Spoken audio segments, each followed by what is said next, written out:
त्यानंतर माननीय उपमुख्यमंत्री महाराष्ट्र महोदय यांना विनंती आहे की आपण आम्हाला मार्गदर्शन करावं।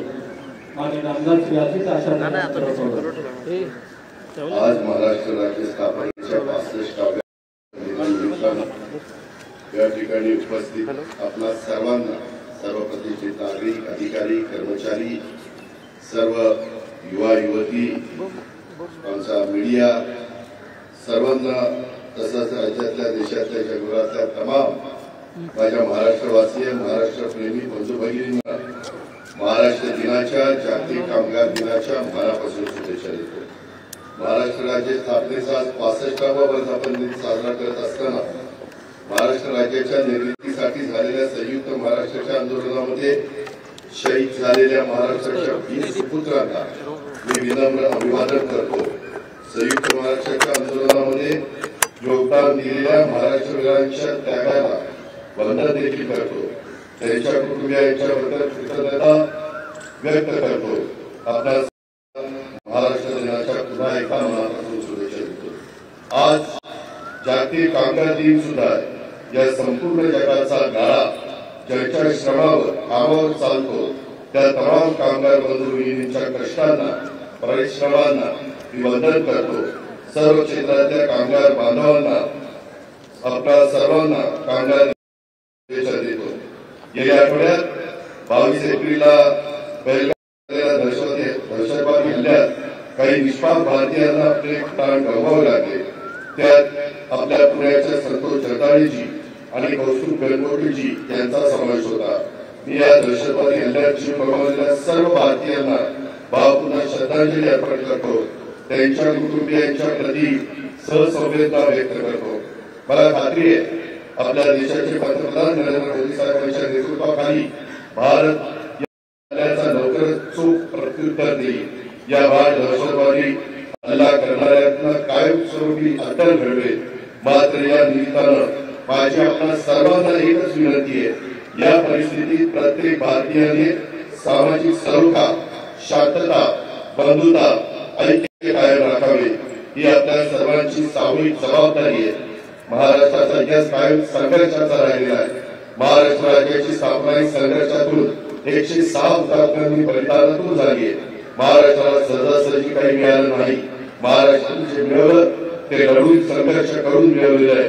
सीमा भागातील शेवटचं मराठी गाव महाराष्ट्रात एक हा संघर्ष सुरू राहील, तो थांबणार नाही याची ग्वाही सीमा भागातील मराठी बांधवांना मी देतो। कालच पंतप्रधान नरेंद्र मोदी साहेबांच्या नेतृत्वाखाली केंद्रीय मंत्रिमंडळाने जात निहाय जनगणना करण्याचा निर्णय घेतला आहे। केंद्र सरकारचा निर्णय स्वागतार्ह असून त्यामुळे सर्व समाज घटकांना त्यांचा न्याय हक्क मिळण्यास मदत होणार आहे। जात निहाय जनगणना करण्याची मागणी अनेक व्यक्तींची, अनेक संस्थांची, अनेक संघटनांची, गेल्या अनेक पक्षांची गेल्या अनेक दशकांच्या पासून होती। ही मागणी पंतप्रधान नरेंद्र मोदी आणि त्यांच्या मंत्रिमंडळाने दूरदृष्टीच्या संवेदनशील नेतृत्वामुळेच पूर्ण होऊ शकलेली आहे। केंद्र सरकारच्या निर्णयाचं मी राज्याच्या वतीनं स्वागत करतो। पंतप्रधान नरेंद्र मोदी साहेब आणि त्यांच्या केंद्रीय मंत्रिमंडळाचं मनापासून आभार देखील मानतो। यंदा महाराष्ट्र दिन आपल्या सर्वांच्यासाठी अत्यंत महत्वाचा आहे, कारण आज आपल्या महाराष्ट्राच्या राजधानीत, देशाची आर्थिक राजधानी Mahanagari Mumbai world audio visual and entertainment summit याचं उद्घाटन आदरणीय पंतप्रधान नरेंद्र मोदी साहेबांच्या हस्ते होत आहे। याचा माझ्यासह समस्त महाराष्ट्र मनापासूनचा आनंद आहे। देशातील पहिली ही परिषद त्या ठिकाणी आयोजित करण्याची संधी महाराष्ट्राला दिल्याबद्दल आदरणीय पंतप्रधानांचं मी मनापासून आभार मानतो, धन्यवाद देखील देतो। देशाचं ग्रोथ इंजिन असलेल्या महाराष्ट्रात देशाच्या एकूण राष्ट्रीय सकल उत्पन्नात GDP 13.5% इतका वाटा आहे। या पार्श्वभूमीवर विधिमंडळाच्या अर्थसंकल्पात अधिवेशनात मी 25-26च्या आर्थिक वर्षाचा 7,20,00,000 रुपयांचा अर्थसंकल्प त्या ठिकाणी सादर केला। कोटी रुपयाचा अर्थसंकल्प सादर केला। आपल्या सर्वांच्या शुभेच्छा आणि आशीर्वादाच्या जोरावर हा माझा 11वा अर्थसंकल्प होता। साहजिकच पूर्वानुभवाच्या बळावर राज्यातल्या जनतेच्या आशा, आकांक्षा, अपेक्षा पूर्ण करण्याचा कसोशीने प्रयत्न मी आता संकल्पाच्या माध्यमातून केलेला आहे. आजच्या युगात वेगवान युग आहे, तंत्रज्ञानाच्या युगात आपली शेती आधुनिक करणं ही काळाची गरज आहे. यंदाच्या अर्थसंकल्पात कृषी क्षेत्राला एआयचा वापरासाठी 500 कोटी रुपयाचा निधी उपलब्ध करून दिला जाणार आहे. या उपक्रमाच्या पहिल्या टप्प्यात 50,000 शेतकऱ्यांच्या 1 लाख एकर शेतीला थेट फायदा होणार आहे. आपल्या ऊसाच्या शेतीत एआयचा तंत्रज्ञानाचा वापर आपण करणार आहोत. इतरही पिकांचा समावेश आपण त्याच्यात केलेला आहे. कृषी हॅकेथॉनच्या माध्यमातून राज्यातल्या युवा संशोधक, स्टार्टअप, कृषी तज्ञ आणि शेतकरी बांधवांना एकत्र आणून आधुनिक तंत्रज्ञानाच्या मदतीने शेती संबंधित समस्या सोडवण्याचा प्रयत्न खाजगी क्षेत्रातील तज्ञांच्या संस्थांच्या मदतीनं शासन स्तरावर करण्यात येत आहे. या माध्यमातून आधुनिक तंत्रज्ञान शेतकऱ्यांचं उत्पन्न वाढेल, त्यासाठी कृषी हॅकेथॉन स्पर्धेचं आयोजन आम्ही सर्वांनी मिळून केलेलं आहे. त्यामुळे नवकल्पक संशोधकांची संधी त्याच्यातनं मिळणार आहे. पायाभूत सुविधाचा कथा राज्यामध्ये मेट्रो असेल, नॅशनल हायवे असतील, आपले राज्यमार्ग असतील, वेगवेगळ्या MSRD असेल, अशा सगळ्या वेगवेगळ्या भागातनं आपण मोठ्या प्रमाणावर काम हातामध्ये घेतलेलं आहे. इनविटची स्थापना करणारं आपलं राज्य हे महाराष्ट्र देशातील पहिलं राज्य आहे. त्याच्याकरता महा इनविट आम्ही स्थापन करण्याचा निर्णय घेतलेला आहे. 2 दिवसापूर्वीच्याच मंत्रिमंडळाच्या बैठकीत हा निर्णय झाला. त्यामुळं आपल्या महाराष्ट्रातल्या चांद्यापासून बांद्यापर्यंत पायाभूत सुविधांच्या विकासासाठी एक नवं व्यासपीठ उपलब्ध होणार आहे. त्याच वेळेस 2 दिवसापूर्वी आम्ही महाराष्ट्र इलेक्ट्रिक वाहन धोरण 2025 सुद्धा त्याला मान्यता दिलेली आहे. हे धोरण 2030 पर्यंत लागू राहणार आहे. या धोरणाची अंमलबजावणी आवश्यक अशा येत्या 5 वर्षाकरता जवळपास 2,000 कोटी रुपयाच्या तरतुदीला मान्यता देण्यात आलेली आहे. या धोरणामुळे इलेक्ट्रिक वाहन आणि वापराला पण मोठ्या प्रमाणावर चालना मिळणार आहे. त्याच्यातून पर्यावरण आपण समतोल साधण्याचा प्रयत्न करणार आहे. त्याचबरोबर हडपसर ते यवत राज्य महामार्गावर 6 पदरी उन्नत मार्ग आणि अस्तित्वातल्या रस्त्याचं 6 पदरी बांधकाम करण्यास मंत्रिमंडळाने आता मान्यता दिलेली आहे. तसंच आपल्या नगर गर्दीवली आणि त्या वडगाव शिरी परिसरात तिथेही आपण तशाच पद्धतीचं काम शुक्रापूर पर्यंत करतोय. त्याच्यामध्ये हजारो कोटी रुपये त्याकरता मंजूर केलेले आहेत. या मार्गावर मेट्रो मार्गिका सुद्धा वाढवण्यात येणार आहे. जिल्ह्यातील महत्वाचा टेंडर प्रकल्प त्याला गळती प्रतिबंध करण्याकरता कालच आम्ही 488 कोटी रुपयाला मान्यता त्या ठिकाणी दिलेली आहे. पुणे शहरामध्ये पुणे महानगर प्रदेश विकास प्राधिकरणाची सुद्धा कामं, विविध प्रकल्प राबवण्याचं काम आम्ही करतोय. नदी पुनरुज्जीवन प्रकल्प इंद्राणी, पौदा, मुळा, मुठा नद्यांच्या स्वच्छतेसाठी तसंच नदीवर होणारे प्रदूषण नियंत्रण करण्यासाठी आपण उपक्रम राबवतोय. त्याच्यामध्ये वेगवेगळ्या ठिकाणी पुणे जिल्ह्यामध्ये एकात्मिक पर्यटन विकास आराखडा हा मी त्या ठिकाणी तयार केलेला आहे. त्याला आपण ITDP अंतर्गत जिल्ह्यातील 37 ठिकाणचा समावेश केलेला आहे. सार्वजनिक खाजगी भागीदारी ज्याला PPP मॉडेल आपण म्हणतो, त्या माध्यमातून शासनाच्या सहभागातून या ठिकाणचा विकास करण्यात येणार आहे. त्यामुळे 50,000 जणांना थेट आणि 5 लाख लोकांना अप्रत्यक्ष रोजगार निर्मितीचं आमचं लक्ष आहे.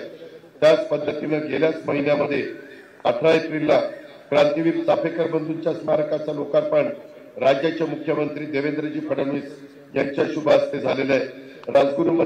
नगरमध्ये शहीद राजगुरू यांच्या स्मारकाचं काम अत्यंत वेगाने त्या ठिकाणी चाललेलं आहे. पुणे शहरात क्रांतीसूर्य महात्मा फुले आणि सावित्रीबाई फुले यांच्या स्मारकाकरता 200 कोटी रुपये त्या घरं आणि जमीन ॲक्वायर करण्याच्या करता दिलेले आहेत. तेही काम गतीनं करण्याचा आपला मानस आहे. वडू बुद्रुक तुळापूरला स्वराज्य रक्षक छत्रपती संभाजी महाराज आणि पुणे शहरात वसतात नहुजी साळवे यांच्या स्मारकाचं काम सुद्धा युद्ध पातळीवर आहे. 6 तारखेला चौंडीला कॅबिनेट मुख्यमंत्र्यांनी घेतलेली आहे. तिथं पुण्यश्लोक अहिल्यादेवींची 300वी जयंती आहे. त्या निमित्तानं अतिशय भव्य दिव्य अशा पद्धतीनं पुढच्या पिढीला सतत पुण्यश्लोक अहिल्यादेवी होळकरांनी त्यांचा इतिहास काय, त्यांनी काय काम केलेलं आहे, त्यांचं स्मरण, त्याची आठवण राहावी म्हणून तिथंही एक आपण चांगलं स्मारक त्या ठिकाणी करतोय. पुणे जिल्ह्याचं राज्याचं ग्रोथ इंजिन आहे. जिल्ह्याच्या विकासासाठी नियोजन विभागानं जिल्हा वार्षिक योजना यंदाच्या वर्षी 1379 कोटी रुपयाचा निधी मंजूर केलेला आहे आणि नियोजन विभागाने घालून दिलेल्या मर्यादेपेक्षा जवळपास 288 कोटी रुपयाची वाढ त्याच्यामध्ये केली. मागासवर्गीय उपाययोजना आणि आराखडा करता 145 कोटी रुपयाचा आणि आदिवासी उपाययोजनेच्या करता अपाय नियंत्रणामध्ये वाढ करून 65 कोटी रुपयाचा आराखडा मंजूर करून दिलेला आहे. जिल्हा स्तरावर आम्ही मुख्यमंत्री सहाय्यता निधी कक्ष त्याची स्थापना आजपासून त्या ठिकाणी प्रत्येक जिल्ह्यात त्या ठिकाणी सुरू केलेली आहे. शाहू फुले आंबेडकरांचा हा महाराष्ट्र आहे आणि त्याच्यामुळे त्यांच्या विचारावर हे महाराष्ट्र राज्य काम करत आहे. यापुढे सुद्धा ते काम करत राहील हा शब्द मी महाराष्ट्र दिनाच्या निमित्तानं पुणेकरांना आणि राज्यातल्या जनतेला देतो.